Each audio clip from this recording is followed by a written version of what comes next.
So hi, lovely people. Today I want to share about what the High on Life School is all about. And subtitle to like the High on Life School could be Unschool Your Life. It could be Step Out of the Cage. Um, Follow the Unconventional Path. All these things could be true. New leadership training is coming up for me too, because it's ultimately giving the real leaders that are not in charge of the world right now the tools and the power to step into their position in a peaceful way. So very unconventional, out of the box, leave all your ideas that you had about the things you had to do and where to get in order to achieve whatever you wanted to achieve. You're very welcome to put them on hold just for now and listen to what I have to share here. The reason why it is so unconventional is that we have followed conventional pathways for a long time now, and we're getting the results in over and over. It's proving to us that it isn't working. And yet, even the most intelligent people in the world, even the spiritual people, are still using the old approach of trying to get somewhere in order to leave something behind, to disconnect from something in order to only have this one aspect that we want to see play out. Because in our minds, and I think just about everybody has at least a little bit of that in our mind, there is good and evil. And there is a way how we should show up in the world, and there's the way we shouldn't show up in the world. And now the human experience, though, is messing with us in a way that while we have this desire to be better, whatever that means, I just put that here as like maybe in quotes, better, there is a part in us that isn't better. Does that make sense? Whether we acknowledge that, whether we know that about ourselves, or whether we push it away and pretend like it isn't so,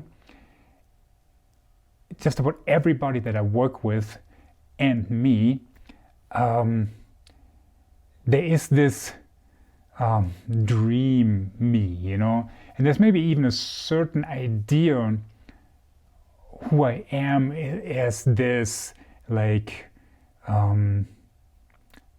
all-knowing Bjorn, the Bjorn that is connected to the cosmic reality and field.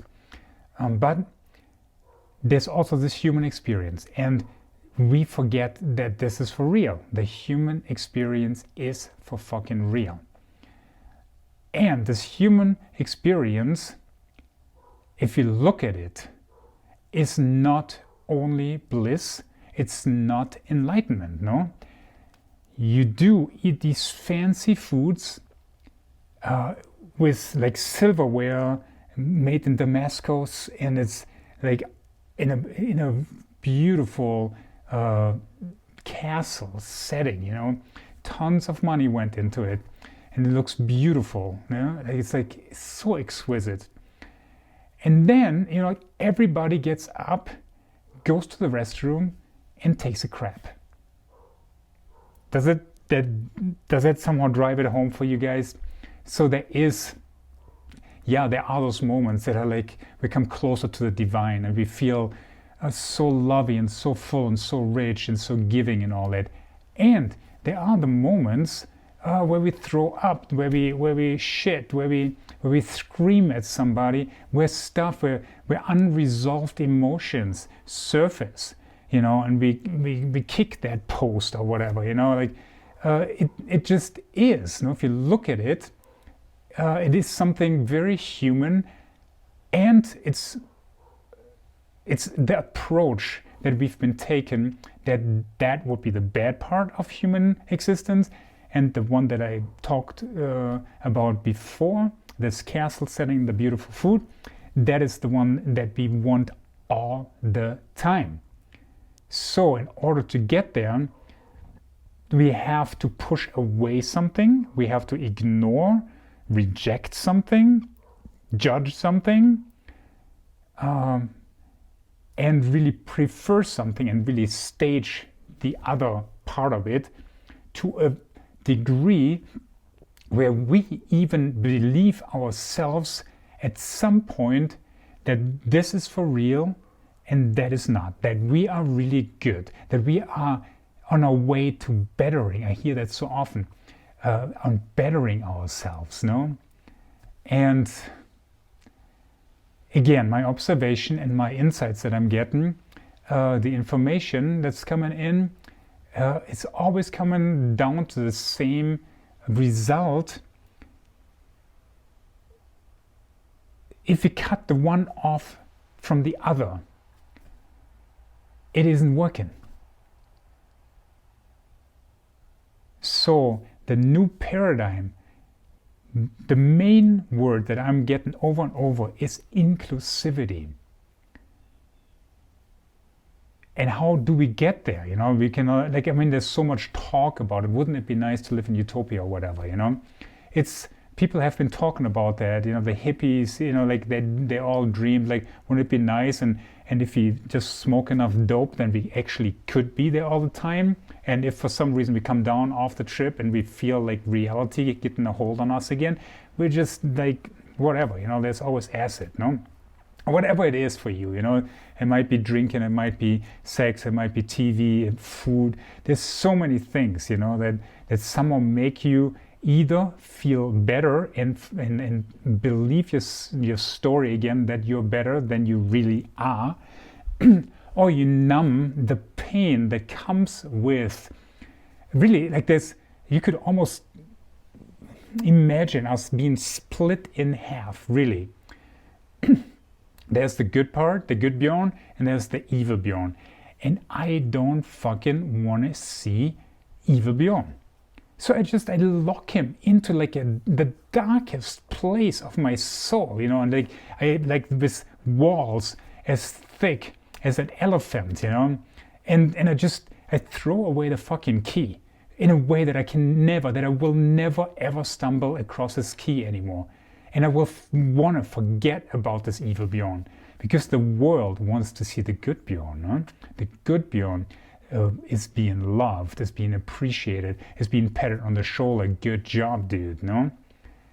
And while this is all okay, you can do whatever the fuck you want. You know, there's no right or wrong in this, as far as I'm concerned. But personally, I don't want to play this game anymore. I am getting fucking curious about who this Bjorn is that I have locked away so long. No? Because I am getting the information that half of me is not enough, not anywhere close to it even, no? This half that's showing up actually is a fucking living compromise. It is half-assed, and half-assed is not even half, you know? Half-assed is nothing. If we're not showing up all the fucking way, we don't show up, period. This is harsh words, and I'm reluctant to say it's the truth, because there's so many, you know, things people consider to be the truth. But it is like what resonates with me, and it's the information that I'm getting as I'm tapping into cosmic Google. And it feels good even saying that, no? Because I'm so fucking sick of showing up half-assed, no? It's like, yeah, I'm eating, I'm feeding, I'm running around, I'm having my car, I have enough food, I do have friends, you know, like I have a partner, a family, and all this stuff, and so I'm functioning pretty well, you know. But once I realized what a difference it makes to have this other part move in, how exponentially more alive I turn, exponentially more on fire, on purpose, on like, fuck yeah, this is why I'm here, and this is why I'm here. And this makes me want to get up every morning. That makes me want to do all the things that I want to do. I don't do them because I think I should do them. I don't go like play tennis because then maybe I stay young longer or so. I do it because I fucking love it.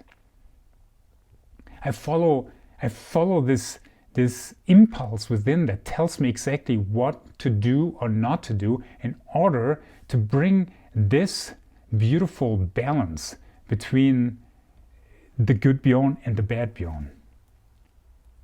And the good news, if there is any good news, once you're starting to take a deeper look, and that's a very unpopular approach, a deeper look at the bad version of you, the part that you locked away. I mean, at first it's really tricky because the thing is locked away so good or so bad that you can't even get an idea where it is, no? So it's really like a very, very slow and gentle approach from love and curiosity, you know?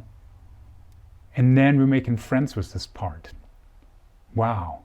And this could be really uncomfortable because it might bring up some stuff that is even more uncomfortable. It's maybe stuff that hurts, maybe stuff that reminds you of something where you get betrayed or like dropped, ignored, and like checked off the I love you list.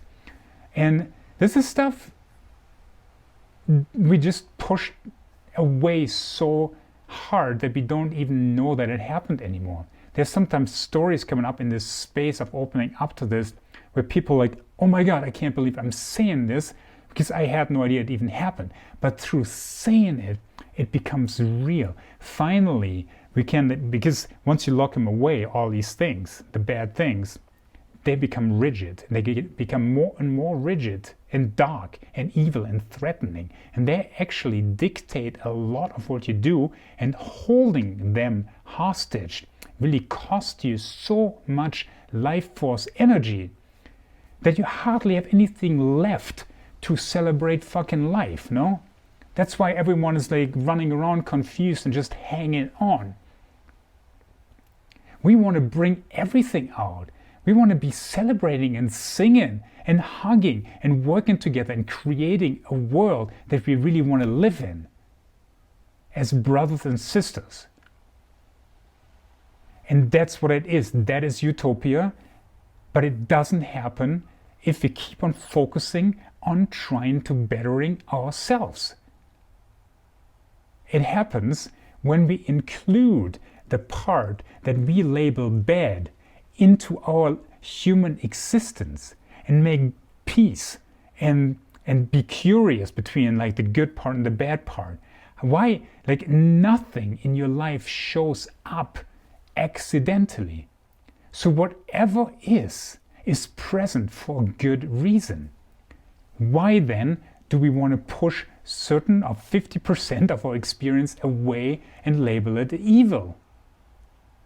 If it's there for a reason, if it's there to talk to us, if it's there to get our attention, if it has codes to activate like the very essence of who we are and why we're here right now.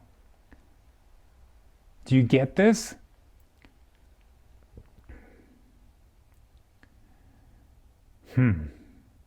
It feels very yummy for me if I just think about this, you know, like, and I've been curious about the dark side of me in the best, worst way, you know, in the most intensive way. And I've been watching myself, and I've been sitting with this part, and I've been holding this part, and I've been letting this part express itself, and I've had this part uncover the good Bjorn's tendency to try to stage himself as the good guy. You know, the good guy was actually an asshole by itself because he ignored the other part. He just kind of pushed this guy that he didn't like away in the dirt and came out like, hey, look at me, I'm so fucking cool, you know? That is an asshole thing to do, no? So let's be real about that. The more we stage the good guy, the good girl, the more we are stepping into asshole space. The asshole that we get all worked up over when we see those people walk on the street, being assholes. We are that asshole to ourselves.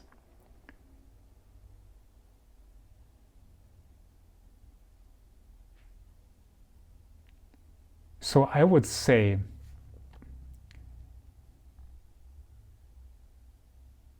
let's start working on this.